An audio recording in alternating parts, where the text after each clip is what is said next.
Hello class. Last time we discussed about nouns. Now next lecture जो होगा आज हम पढ़ेंगे pronouns के बारे में. So today's lecture pronoun. Pronoun. What is pronoun? Pronoun actually is a word which is used in place of a noun. एक substitute की तरह हम यूज करते हैं whenever जब हम noun को, क्योंकि एक एग्जांपल लेते हैं. अगर हम एक जो है किसी इंसान को के बारे में बात करनी हो, जैसे हम कहेंगे Kamran is a 8th class student. Kamran is a very intelligent student. Kamran is this, Kamran is that, Kamran is ये, कामरान इज वो. मतलब हम बहुत सारी चीजें बार बार हम कामरान यूज करेंगे और हम खुद फील करेंगे एक टाइम पे कि this is not the way we should मतलब use Kamran again and again. हम बार बार कामरान वर्ड जो है बार बार यूज जो कर रहे हैं, थोड़ा सा ऑड लग रहा है, थोड़ा सा इनअप्रोप्रिएट सा लगता है. इसीलिए ग्रामर में, इंग्लिश में ऐसे कुछ वर्ड्स होते हैं जिनको हम उन नाउन्स के जगह पे, in place of these words हम यूज करते हैं, उन्हीं को हम प्रोनाउंस कहते हैं. जैसे हम कहेंगे, सबसे पहले एक छोटी सी डेफिनेशन लिखेंगे बस याद रखने के लिए. Pronoun is a word used in place of a noun. तो डेफिनेशन से हम क्या समझते हैं कि प्रोनाउन एक ऐसा वर्ड है जो हम किसी नॉन की जगह पे इस्तेमाल करते हैं. एग्जांपल अगर हम लेंगे, जैसे अभी हमने एग्जांपल ली, Kamran is a class 8 student. Kamran is a very intelligent student.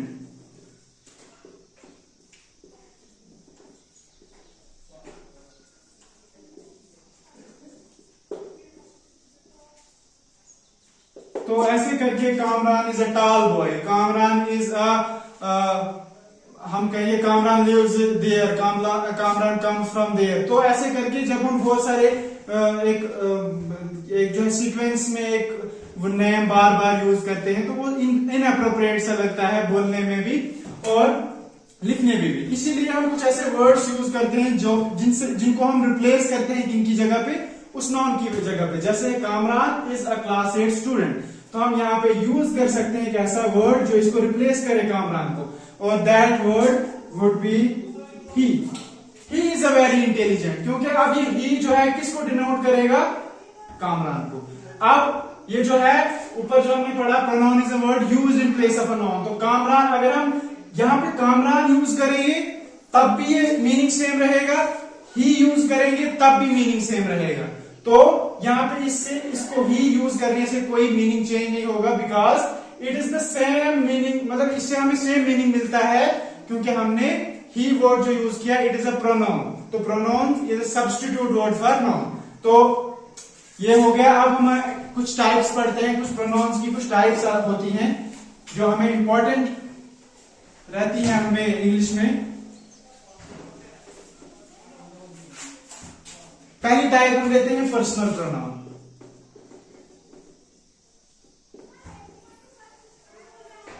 अगर हम नाम से देखेंगे तो पर्सनल प्रोनाउन क्या होता है? नाम में अगर देखोगे आप पर्सन आ रहा है, तो पर्सन से आप देखो पर्सनल. किसी भी पर्सन के लिए जो प्रोनाउन हम यूज करेंगे, that will be a personal pronoun. जैसे पर्सन के लिए हम क्या क्या यूज करते हैं? मैं एक पर्सन हूं, सो अगर मैं अपनी जगह आई यूज करूंगा, अपनी नाम की जगह आई यूज करूंगा, तो ये एक वर्ड होगा. हम एक क्लास में अगर बैठे हैं तो हम अपने लिए एक साथ मिला के एक प्रोनाउन यूज करेंगे, वी. आपके लिए मैं किसी एक के लिए या आप सब के लिए मैं कहूंगा, आप सारे पर्सन हो तो यू. बहुत सारे, कोई तीसरा बंदा है, ही. या किसी और के बारे में बात करेंगे, ही. या कोई लड़की होगी, फीमेल होगी तो शी. ऐसे करके दे या फिर इट, क्योंकि इट जो है, इट ऐसे पर्सन्स के लिए भी यूज किया जा सकता है जिनमें जेंडर डिफाइंड ना हो. जैसे ट्रांसजेंडर्स के लिए इट यूज किया जा सकता है. तो पर्सन जो होगा, इट एनिमल्स के लिए भी यूज हो सकता है, ऑब्जेक्ट्स के लिए भी. लेकिन यहाँ पे इट जो है कभी कभी पर्सन के लिए भी यूज किया जा सकता है. तो तो ये सारे प्रोनाउन जो होंगे आई, वी, यू, ही, शी, दे, ये सारे क्या होंगे, ऐसे प्रोनाउंस होंगे जो हम किसी पर्सन के लिए यूज करते हैं. That's why these are called personal pronoun. So moving on to the next pronoun, our relative pronoun.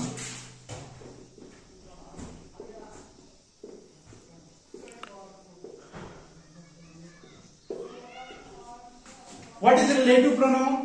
नाम से अगर देखें, it's literal meaning gives us relation. एक ऐसा प्रोनाउन जो एक नाउन या एक प्रोनाउन के का जो है किसी दूसरे क्लास के साथ हमारा रिलेशन बताए, या एक इंडिपेंडेंट क्लास का एक डिपेंडेंट क्लास के साथ रिलेशन बताए. अ प्रोनाउन which connects या which is a link between an independent clause and a dependent clause. For example, अगर हम एग्जाम्पल लेंगे, यहां पे सबसे पहले मैं लिखता हूं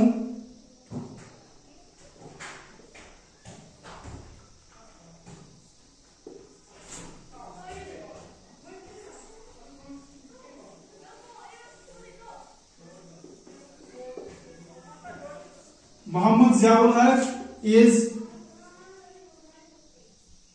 is a maths teacher.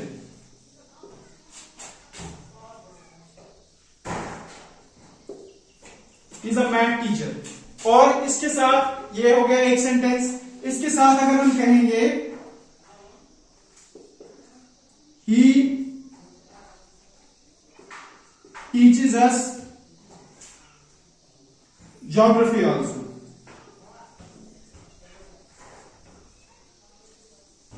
तो ये जो है दो सेंटेंसेस हैं. यहां पे अगर हम इनका मीनिंग देखेंगे, Mohammad Ziaul Haq is a math teacher. Mohammad Ziaul Haq एक मैथ्स टीचर है. ये कंप्लीट सेंटेंस है अपने आप में, एक ऐसा क्लॉज है, एक ऐसा सेंटेंस है जिसमें अपना मीनिंग कंप्लीट है. लेकिन he teaches us geography also. अगर हम इस ऊपर वाले सेंटेंस को नहीं रखेंगे तो नीचे वाले सेंटेंस को पढ़ेंगे, he teaches us geography also. तो यहां से हमें ये पता तो चल रहा है वो ज्योग्राफी पढ़ाते हैं, लेकिन ये नहीं पता चल रहा है कि है कौन. अगर हम ऊपर वाले सेंटेंस को नहीं देखेंगे तो इट मीन कि ये वाला सेंटेंस जो है इसमें, ये वाला क्लॉज जो है इसमें, it is a dependent clause. और ये किस पे डिपेंड है, इस वाले सेंटेंस पे. अगर हम इस सेंटेंस को पढ़ेंगे तब जाके हमें पता चलेगा ये ही कौन है.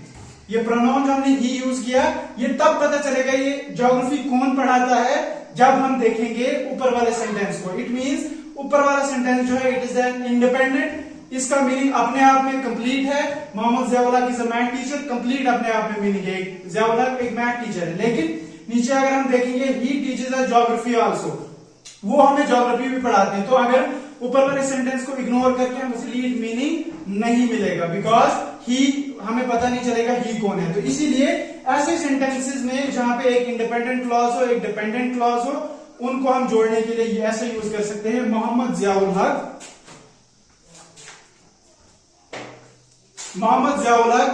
Is a math teacher, he teaches us geography also. तो हम इसको रिलेटिव क्लास से कैसे जोड़ेंगे, देखो.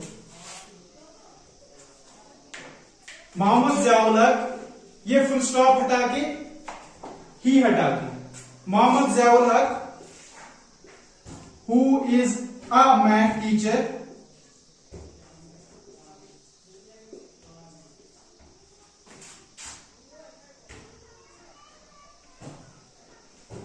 Mohammad Ziaul Haq who is a math teacher teaches us geography also. तो हमने ही को हटा के, एक प्रोनाउन को हटा के, फुल स्टॉप को हटा के हमने क्या किया, यहां पे एक वर्ड, एक और प्रोनाउन यूज किया जिससे हमने इन दोनों सेंटेंसेस को रिलेट किया. एक डिपेंडेंट क्लॉज को और एक इंडिपेंडेंट क्लॉज को हमने जोड़ा.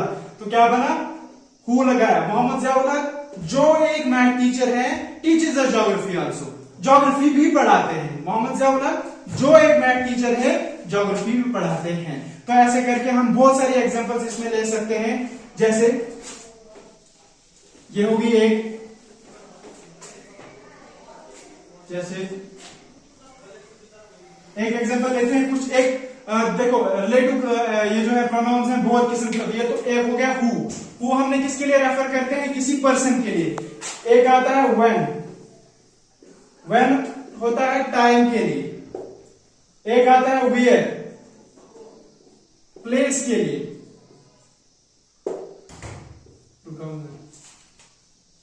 तो एक एग्जांपल लेते हैं हम इसमें से वेयर की.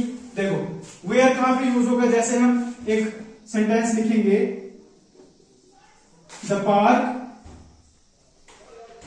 डैश वी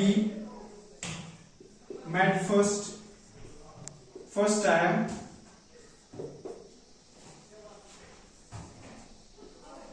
has been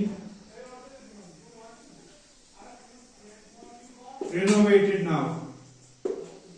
देखो तो एक सेंटेंस है, the park that we met first has been renovated now. तो हम यहाँ पे एक ऐसा जो है, देखो एक पार्क एक जगह की बात हो रही है, तो हम यहाँ पे ऐसा कौन सा रिलेटिव क्लॉज लगाएंगे जो हमें यहाँ पे एग्जैक्टली फिट बैठेगा, तो वो है वेयर। अगर हम यहाँ पे वेयर यूज करते हैं, the park where we met first has been renovated now, वो पार्क जहां पे हम पहले मिले थे वो अब जो है रेनोवेट की गई है।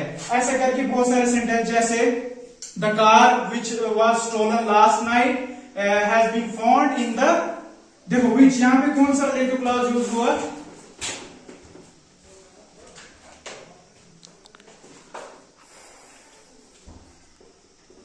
द कार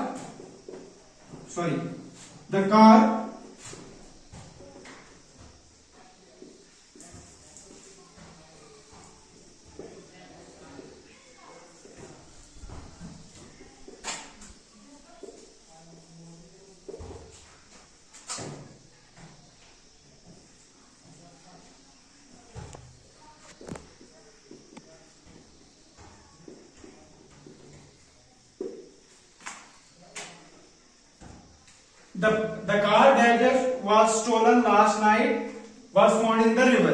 द कार, वो कार, अब जो है कार एक ऑब्जेक्ट है, तो कार को हम ऐसे कौन सा रिलेटिव क्लॉज है जो हम यहाँ पे जो है यूज करेंगे, जिससे ये जो है दो पार्ट्स ऑफ सेंटेंस जो है ये जो है एक साथ जुड़ जाएंगे। तो द कार विच, क्योंकि विच जो है एक ऑब्जेक्ट क्लॉज है, ऑब्जेक्ट या एनिमल के लिए यूज होता है विच। तो विच द कार जो स्टोलन, जो चुराई मतलब चोरी हुई थी लास्ट नाइट को, वो जो है फाउंड मतलब मिली है कहां पे, दरिया में मिली है। तो ये हमारे कुछ रिलेटिव क्लॉजेस थे। इसमें जो है व्हेन टाइम के लिए यूज होता है, वेयर जो है प्लेस के लिए यूज होगा, विच जो है ऑब्जेक्ट और एनिमल वगैरह के लिए यूज होगा, दैट जो है वो ऑब्जेक्ट के लिए यूज होगा या पर्सन के लिए भी कभी कभी यूज होता है। तो ऐसे करके बहुत सारे, जैसे हमने एक सेंटेंस पढ़ा था हु भी यूज होता है, या whom वो भी यूज होता है। तो ऐसे बहुत सारे रिलेटिव क्लॉजेस यूज किए जा सकते। तो रिलेटिव क्लॉज, अब नेक्स्ट रिलेटिव प्रोनाउन, सॉरी, अब नेक्स्ट जो है प्रोनाउन हमारे पास है वो है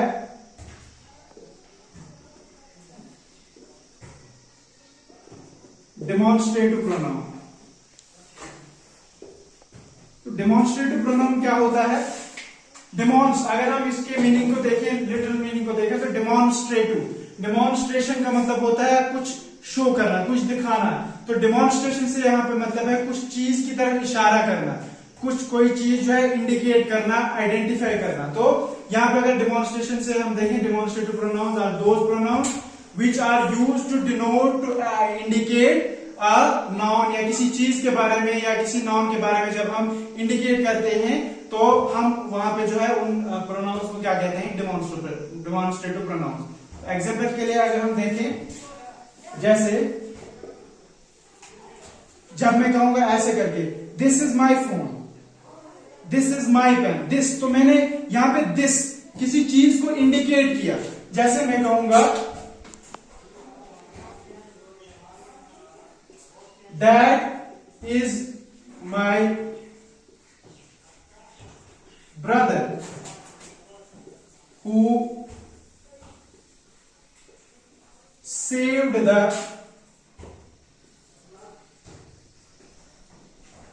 drowning girl, that is my brother, वो मेरा भाई है।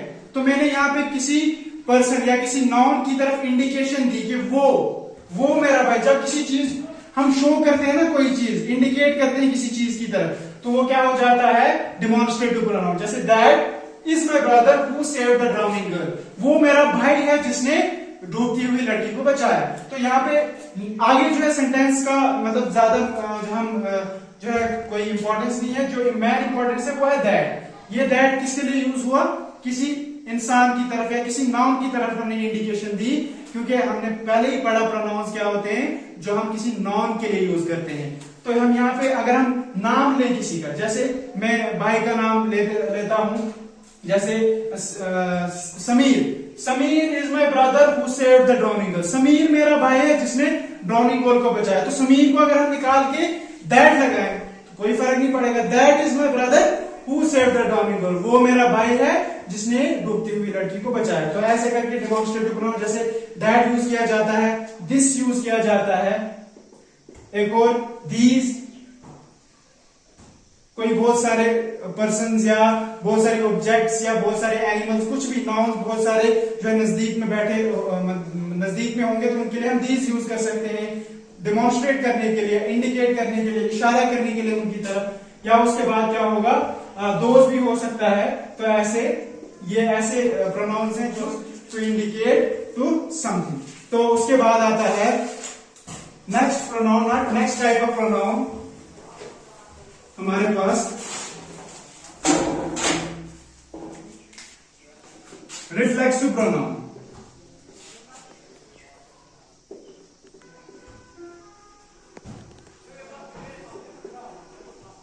रिफ्लेक्सिव प्रोनाउन, रिफ्लेक्सिव प्रोनाउन क्या होता है, विच मतलब रिफ्लेक्सिव प्रोनाउन ऐसा एक प्रोनाउन होता है जो वापिस से सब्जेक्ट की तरफ जो है इंडिकेशन दे। मतलब जो भी सब्जेक्ट होता है which indicates back to the subject. जैसे जिसकी सब्जेक्ट क्या होता है, सब्जेक्ट वो होता है जिसके बारे में सेंटेंस में बात की जा रही हो, जिसके बारे में इंफॉर्मेशन दी जा रही हो। तो जो डूअर होता है, सब्जेक्ट डूअर या जिसके बारे में इंफॉर्मेशन दी जाए। तो सब्जेक्ट मान लो हमारे पास यहां पे है जनी, जनी जनी जो है एक सब्जेक्ट है हमारे पास। तो जनी के बारे में जो भी इंफॉर्मेशन इसमें दी जा रही है, जब जनी के बारे में जो इंफॉर्मेशन दी जा रही है वापस इसी पे जो है रिफ्लेक्ट हो रही हो, तब जाके हम उसको कहेंगे रिफ्लेक्सिव प्रोनाउन। एग्जांपल में हम देखेंगे जनी मेड टी हरसेल्फ। जनी ने चाय बनाई हरसेल्फ, खुद ही। मतलब जनी लास्ट पे हरसेल्फ, उसी की तरफ इशारा कर रहे हैं। ये वर्ड जो है यहाँ पे हरसेल्फ, ये वापस जनी की तरफ इशारा कर रहा है। जनी मेड द टी हरसेल्फ, जनी ने चाय बनाई खुद ही। या मैं कहूंगा I did my homework my self, मैंने अपना होमवर्क किया खुद ही। या do you made it yourself, क्या तुमने इसको खुद किया। तो ऐसे सारे वर्ड जो हमें वापस से सब्जेक्ट की तरफ इंडिकेशन देते हैं उनको हम क्या कहते हैं, उनको हम कहते हैं रिफ्लेक्सिव प्रोनाउन। जैसे आई के लिए जो है रिफ्लेक्सिव प्रोनाउन क्या यूज होता है, माई सेल्फ। यू के लिए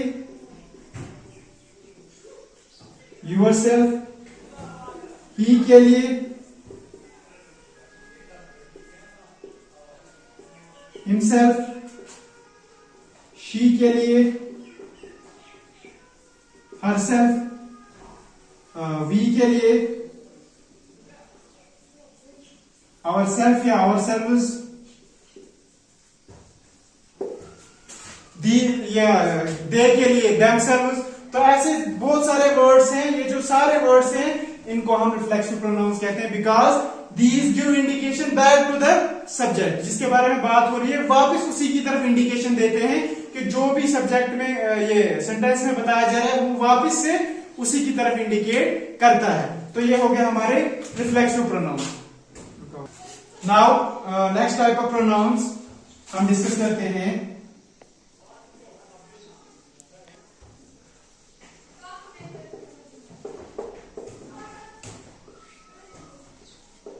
इंटरोगेटिव प्रोनाउन। इंटरोगेटिव प्रोनाउन क्या होते हैं, जैसे कि हम नाम से देख सकते हैं, इंटरोगेट का मतलब होता है to ask a question.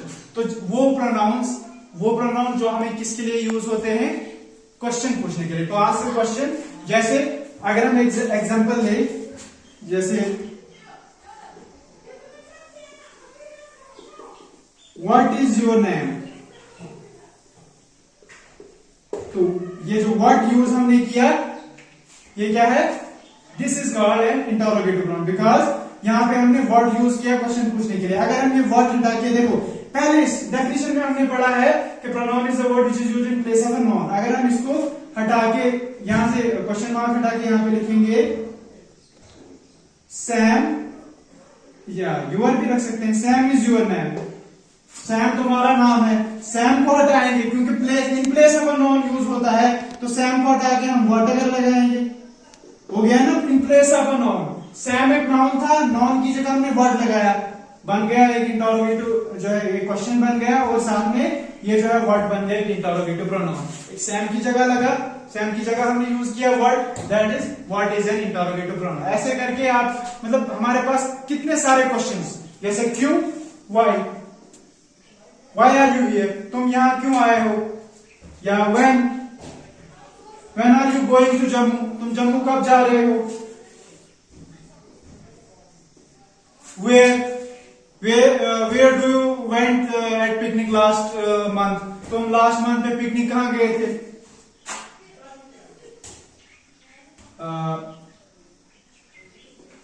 Home, ठीक है, होम है एक, उसके बाद whose, किसका, which। तो ऐसे बहुत सारे वर्ड जो है जो हम क्वेश्चन के लिए पूछने के लिए यूज करते हैं। तो ये सारे वर्ड जो हैं जिसको हम एक हिसाब से WH फैमिली भी कहते हैं, ये WH ये सारे वर्ड जो हैं क्वेश्चंस के लिए। एक और है हाउ। तो ऐसे बहुत सारे वर्ड जो हैं जो हम क्वेश्चन पूछने के लिए यूज करते हैं। ये जो है इन सब को क्या कहते हैं, इंटरोगेटिव प्रोनाउंस। तो नेक्स्ट टाइप ऑफ प्रोनाउन जो है हमारे पास आते हैं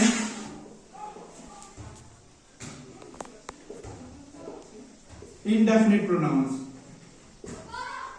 इंडेफिनिट प्रोनाउन क्या होता है, नाम से अगर देखा जाए इंडेफिनिट, जिसका हमें एग्जैक्टली पर्टिकुलर नहीं है, कुछ पता नहीं कि कितने हैं, कौन है, क्या है। तो जब भी हम ऐसे कुछ प्रोनाउंस यूज करते हैं जहां पे हमें एग्जैक्टली पता नहीं होता है कि कौन सा वर्ड है, मतलब किस नाउन के बारे में हम बात कर रहे हैं, कितने हैं, कौन से हैं। जैसे हम कहेंगे each and every one of you will meet me in my office, each and every one of me। अब यहाँ पे एग्जैक्टली पता नहीं कि कौन कौन है नाउन, एग्जैक्टली हमने किसी पर्टिकुलर जो है पर्टिकुलर नाउन के बारे में हमें बात नहीं की। यहाँ पे हमने इंडेफिनिटली सब के बारे में, इसमें सारे आ रहे हैं, एग्जैक्टली हमें नहीं पता, ईच एंड एवरी वन। तो ईच जो आएगा यहाँ पे, ईच एंड एवरी वन, ये जो वर्ड्स हमने यूज किए, अगर हम देखें तो ये किसके लिए हमने यूज किए, ईच, वो सारे पर्सन जो थे जिनको हमने ये बताया, उन सब के लिए ये ईच एंड एवरीवन यूज किया गया। That is why it is a pronoun. But because हमें पता नहीं है कि ये कौन कौन है, कौन पर्टिकुलरली हमें नहीं पता कि प्रोनाउन कितने हैं, कौन है, इसलिए हम इनको इंडेफिनिट प्रोनाउन कहते हैं। प्रोनाउन थे बिकॉज हमने कुछ पर्सन के लिए यूज किया, ईच एंड एवरीवन, तो इसलिए हम इनको इंडेफिनिट कहेंगे। तो उसके बाद कुछ और वर्ड्स है, जैसे nobody. Nobody wants to go there, कोई भी वहां नहीं जाना चाहता है। तब ये कोई भी हमने पर्टिकुलरली किसी एक बंदे की तरफ या कुछ ग्रुप ऑफ पीपल के लिए डिनोट नहीं किया। नोबॉडी, किसी हमने हर एक के लिए कहा, नोबॉडी, कोई भी नहीं जाना चाहता है वहां कोई नहीं जाना चाहता है। जैसे और कुछ है, कुछ और वर्ड्स है, एवरीथिंग, सब कुछ, ठीक है। तो ऐसे तो ये हो गए हमारे इंडेफिनिट प्रोनाउन, जैसे each and everyone, nobody, everything, nothing, another, anything. ये सारे वर्ड जो हैं इनको हम इंडेफिनिट प्रोनाउंस कहते हैं, because these are the pronouns which are used not for particular nouns. ये हम पर्टिकुलरली किसी प्रोनाउन, ये नाउन्स के बारे में इंडिकेशन के लिए नहीं देते हैं, बिकॉज जो है, इसलिए दिस इज बिकॉज इनको क्या कहते हैं, इंडेफिनिट प्रोनाउन। अब है एक लास्ट और इंपॉर्टेंट वन,